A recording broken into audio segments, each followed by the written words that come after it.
Sir, I don't recognize you, and I'm not releasing a child to someone we don't have on file. The daycare director said it loudly enough that 3 other parents waiting near the cubbies turned to look. Xavier Combs stood at the front desk of Bright Beginnings Early Learning Center, having come to pick up his 4-year-old daughter Iris on a day his mother, who normally handled pickup, had a doctor's appointment she could not reschedule. He had never picked Iris up from this particular location before, a fact he had mentioned to the front desk when he signed in, and he had brought his driver's license, proof of guardianship paperwork, and a signed note from his mother explaining the change, all of which the director, a woman named Carol Whitfield, looked at for exactly 4 seconds before deciding none of it was sufficient. "I'm going to need you to wait here while I make some calls," Carol said, sliding the paperwork back across the desk without really examining it. "This is a serious matter, sir. We take child safety very seriously at this facility." What happened over the next 15 minutes would end with Carol standing in the middle of her own lobby with no explanation left to give, a member of her own staff recognizing Xavier's face from a night none of them had ever fully understood the details of, and every parent in that building learning exactly who they had just watched get treated like a threat. If stories like this keep you watching, subscribe, because there's more coming. Xavier Combs had spent 6 years building a version of himself that most people around him only ever saw in fragments. The tired but steady father who showed up to school events, coached rec league on weekends when his schedule allowed, and rarely mentioned the 12 years he had spent as a police officer before an injury during a hostage response ended his active field career and pushed him into a desk role he had never adjusted to loving the way he had loved the street. He had raised Iris largely alone since her mother's departure 2 years earlier, an arrangement complicated by a custody schedule that left him as her primary caregiver during the week while he worked as a logistics coordinator for a private security firm, a job that let him leave the more dangerous parts of his old career behind while still using the parts of his training that had actually served him well. The discipline, the attention to detail, the instinct for reading a room before anything in it went wrong. He was 38, compact and solidly built, with the kind of watchful stillness that people sometimes read as coldness rather than what it actually was, a habit of situational awareness that had never fully switched off even years after he stopped needing it professionally. He did not talk about the specifics of his police career unless directly asked, partly because most conversations about it eventually circled toward the incident that had ended his field work, a bank robbery that had turned into a 4-hour hostage situation, and partly because he had learned that people's reactions to hearing he had been a police officer varied wildly depending on things entirely outside his control, and he preferred not to manage those reactions if he did not have to. His mother, who lived 20 minutes away and helped with Iris more days than not, had recently developed a health issue requiring more frequent medical appointments, which was how Xavier found himself, for the first time, standing at the front desk of a daycare center he had dropped Iris off at dozens of times but had never once picked her up from himself, since his mother had always handled the afternoon retrieval on the days Xavier worked late. His apartment reflected the same quiet discipline he brought to most things, sparse but carefully organized, a corkboard near the kitchen covered in Iris's schedule, emergency contacts, and a hand-drawn dinosaur she had insisted on adding herself, despite it having no functional purpose on a logistics board. He kept his old service medal in a drawer he rarely opened, not from shame, but because he had decided, the year he left the department, that the man Iris needed at home was not defined by what hung on a wall or sat in a case, and he had never found a reason to revisit that decision. He coached her t-ball team in the spring, despite knowing considerably less about baseball than he let on, mostly because nobody else had volunteered, and Iris had asked him, with an earnestness that made refusing impossible. He talked to her about her mother when she asked, honestly and without excessive elaboration, because he had decided early that avoiding the subject entirely would teach her that difficult truths were meant to be hidden rather than handled with care. Iris was a serious, watchful child in the way of kids raised partly by a father who modeled careful observation as a default state rather than an exception, and she had inherited, without anyone teaching her to, a particular attentiveness to the emotional temperature of rooms that most 4-year-olds did not yet possess. She loved dinosaurs with an intensity that had become a running joke among the daycare staff, could name more species than most adults, and had recently taken to correcting anyone who called a stegosaurus a triceratops with the patient, slightly exasperated tone of someone explaining something she considered obvious. Xavier adored her without reservation, and the 6 weeks since his mother's diagnosis had forced him to reorganize considerable parts of his schedule around ensuring Iris never noticed the disruption more than necessary, a task he approached with the same methodical discipline he brought to most things in his life. He arrived at Bright Beginnings a few minutes before closing, signed in at the front desk with his driver's license as the facility required, and mentioned to the young woman at the desk that this was his first time picking Iris up in person, since his mother usually handled it. She nodded, unbothered, checked his information against the system without any visible hesitation, and buzzed him through toward the classroom wing. And it was only as he was walking down the hallway that Carol Whitfield, the center's director, intercepted him near the doorway to Iris's classroom, her expression carrying an immediate and visible suspicion that had not been present in the front desk interaction moments earlier. "I don't believe we've met," Carol said, positioning herself squarely in the doorway rather than stepping aside. "I'm going to need to verify who you are before I can let a child leave with you."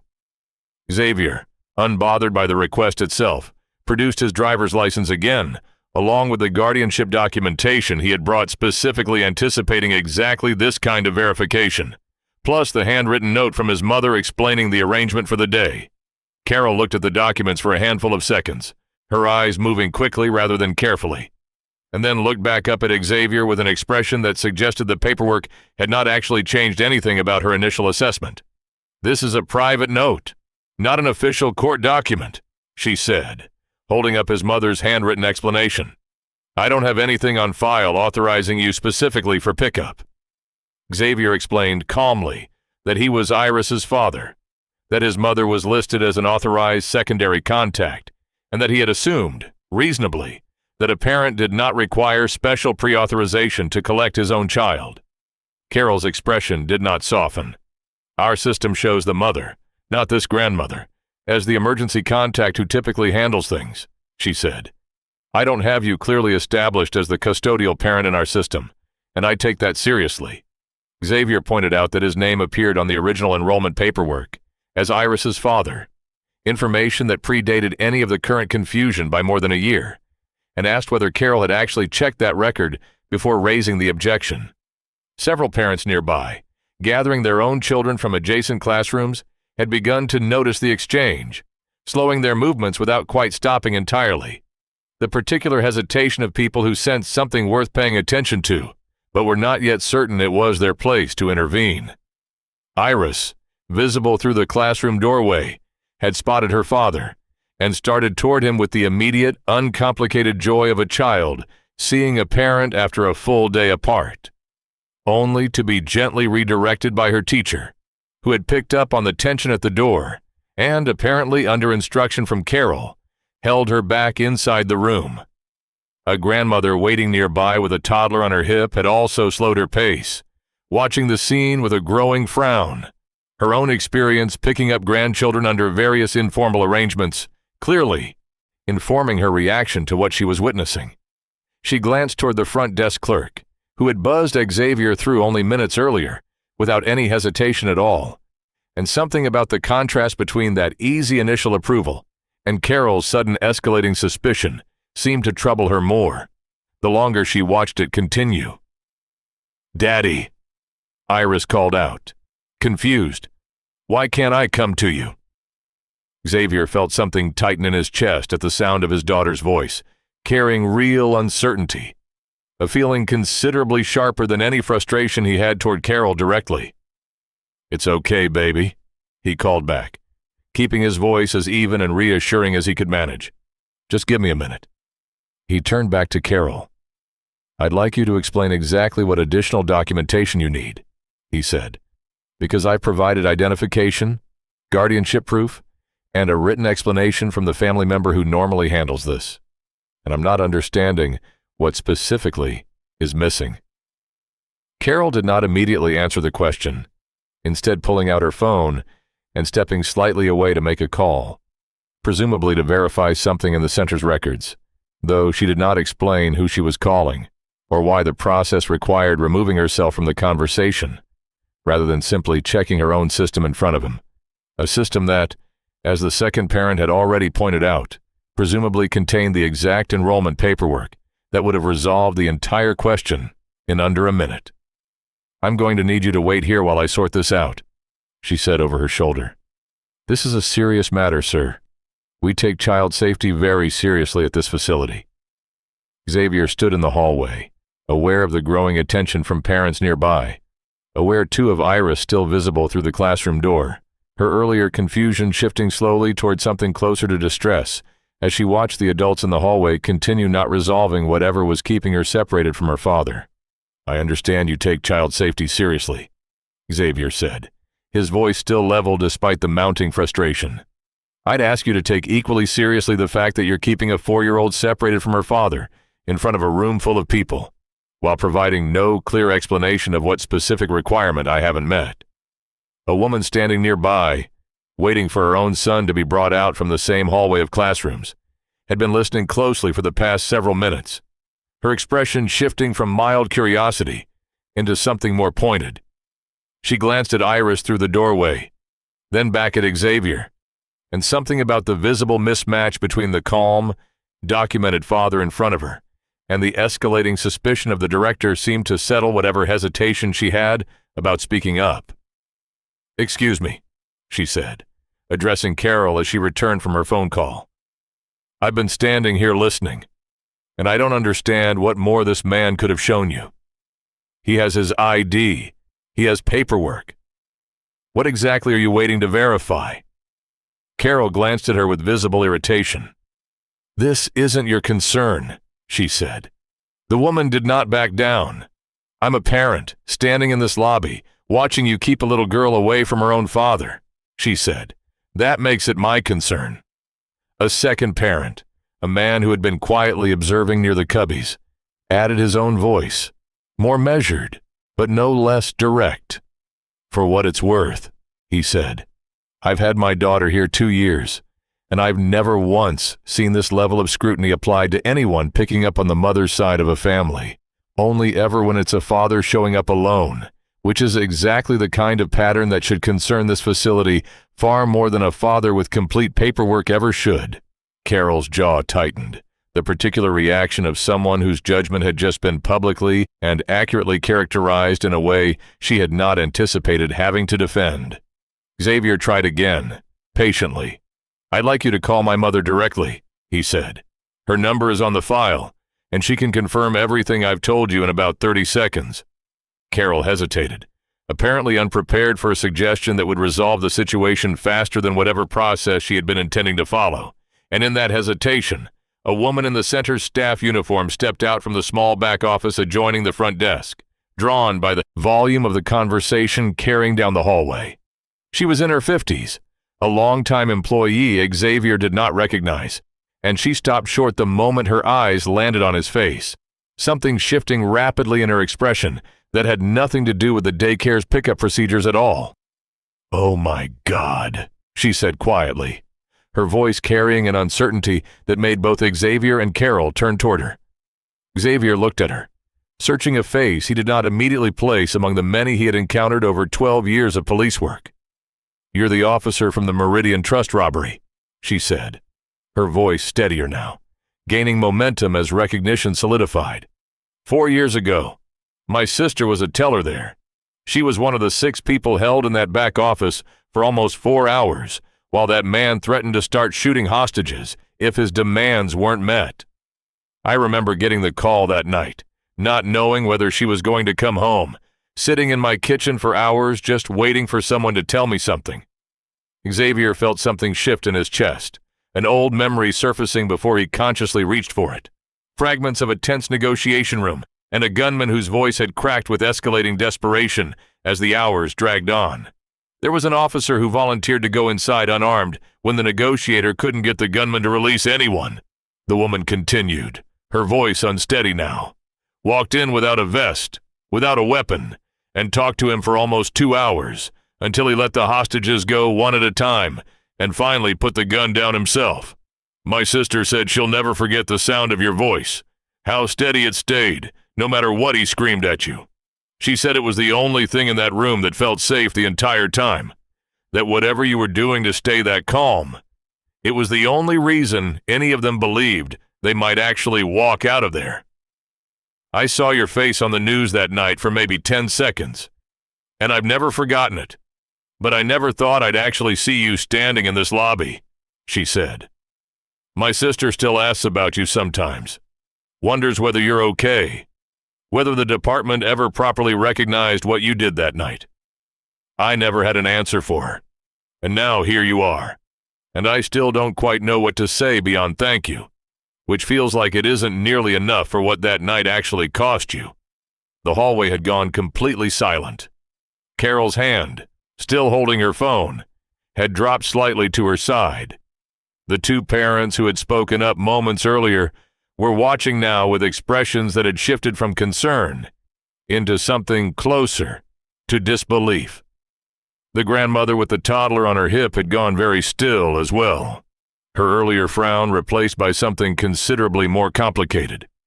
Xavier stood very still, the weight of that afternoon settling back over him in a way he had not expected on an ordinary daycare pickup. Detective Xavier Combs, he said quietly. Retired from field work after that incident, actually. The injury I took that day ended up being the reason I moved into a desk role and eventually left the department altogether. Some days you get lucky and the training holds.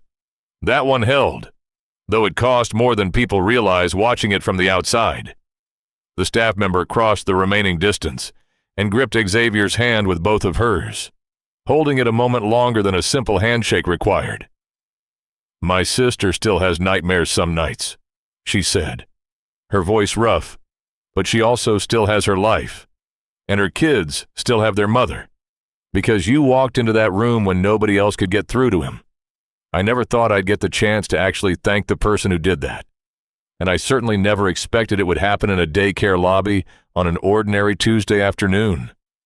Xavier nodded, uncertain what to do with the weight of a gratitude he had not been braced for. I'm glad she made it out okay, he said simply. That's genuinely all any of us wanted out of that day. Carol stood near the classroom doorway, with the particular stillness of a woman whose understanding of the last 15 minutes had just been completely restructured.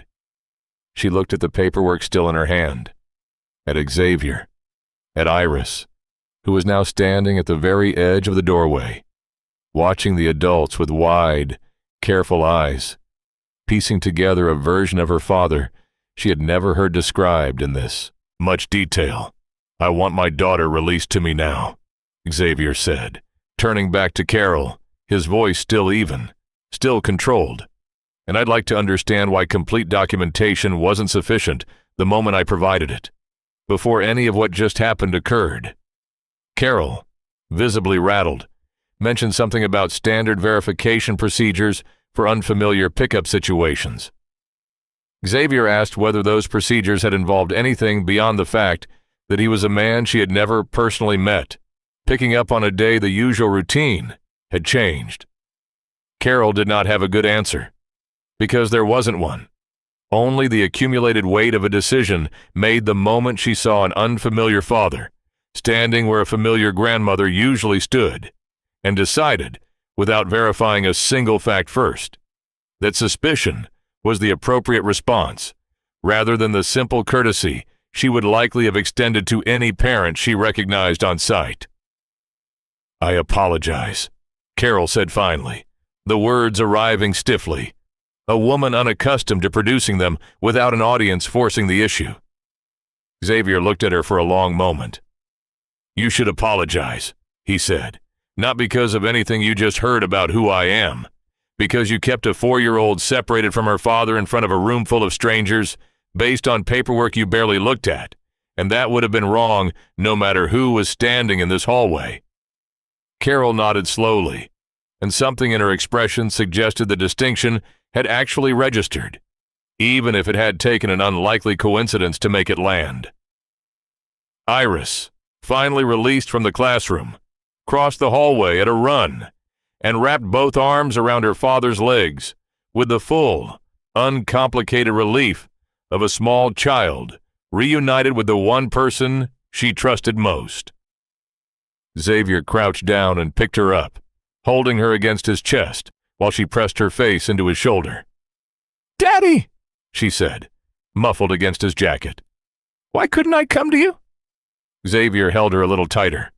"Sometimes grown-ups make mistakes about who they should trust, baby," he said. "That wasn't anything you did. That wasn't anything I did either. It was just a mistake. And it's over now." The staff member, whose name Xavier finally learned was Renee Castillo, crouched down slightly to speak with Iris once Xavier set her back on her feet. "Your dad's a hero. You know that," she said gently. Iris looked at her father, then back at Renee, considering this with the seriousness she brought to most things. "I knew he used to catch bad guys," she said. "I didn't know it was like that." Renee smiled at her. "The bravest thing about him isn't just what happened that day," she said.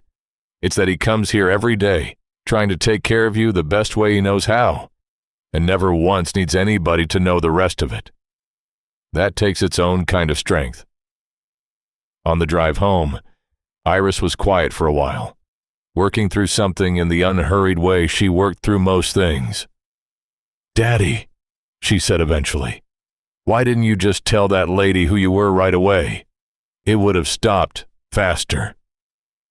Xavier glanced at her in the mirror. "Maybe," he said. "But then the lesson she'd have learned was that she was wrong to treat us that way because of what I used to do.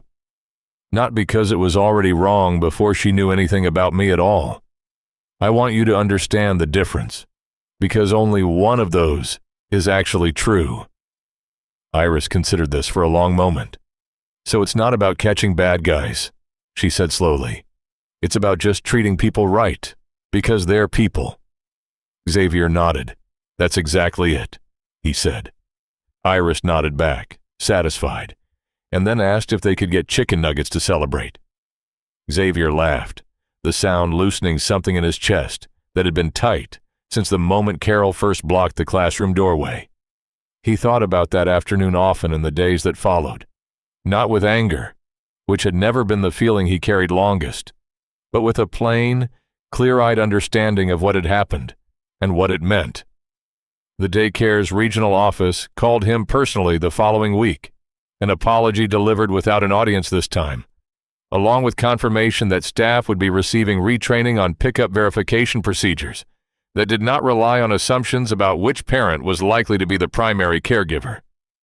The regional director also mentioned that Renee had submitted her own account of the incident to the front office without being asked, describing what she had witnessed and recommending the center revisit how it handled unfamiliar pickup situations more broadly, not just as a response to Xavier's specific case. Xavier accepted the apology without making more of it than it was. What mattered more to him was quieter than any formal gesture.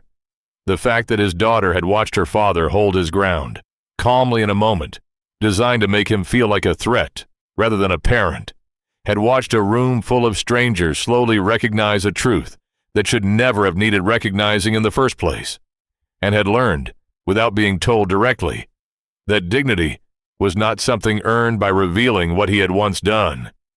It was something owed simply for showing up as himself, documentation in hand, asking for nothing more than to collect his own daughter at the end of an ordinary day. He thought, too, about his mother, resting at home after her appointment, unaware of what her one missed pickup day had set in motion, and decided he would tell her the story gently, without letting it become one more thing for her to worry about, on top of everything else she was already managing. Some afternoons, the measure of a man is not the room he once walked into unarmed, but the quiet, steady patience he brings to picking his daughter up from daycare on every ordinary day that follows. If this story stayed with you, share it with someone who needs it, and if you haven't already, go ahead and subscribe. There are more stories like this one coming.